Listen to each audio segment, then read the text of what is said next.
अहमदनगर जिल्ह्यातून जो प्रकार समोर आलाय त्याने सगळे शॉक झाले।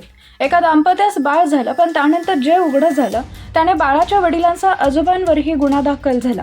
पुढे प्रकार पाहण्याआधी AM मराठी न्यूजला जरूर सबस्क्राईब करा। तर जिला बाळ झालं ती मुलगी 7वी वर्गात असताना तिच्या शाळेतील मुलासोबतच मैत्री झाली। 2 वर्षांनंतर मैत्रीचं रूपांतर प्रेमात झालं व पुढील काही गोष्टीतून ती अल्पवयीन मुलगी गर्भवती राहिली। कुटुंबियांना समजलं, पण त्यांनी इतर काही गोष्टी न करता दोघांचंही लग्न लावून दिलं।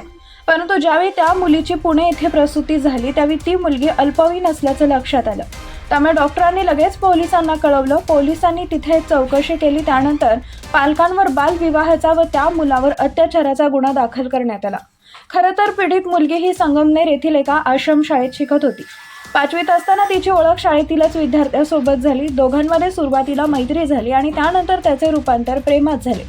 पीडित मुलगी 7वी वर्गात शिक्षण घेत असताना त्या दोघांनी तिथून पळ काढला आणि ते संगमनेर तालुक्यातील साकूर मांडवे इथे राहणाऱ्या एका परिचिताच्या घरी राहण्यासाठी गेले।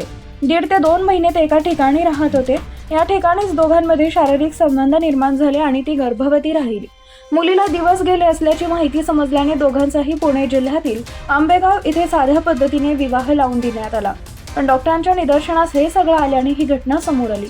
त्यानुसार कारवाई करण्यात आली। या धक्कादायक घटनेतील मुलगा तसेच दोन्हीकडील पालकांवर गुन्हा दाखल करण्यात आल्याची माहिती घारगाव पोलीस ठाण्याचे पोलीस निरीक्षक संतोष खेडकर यांनी दिली आहे।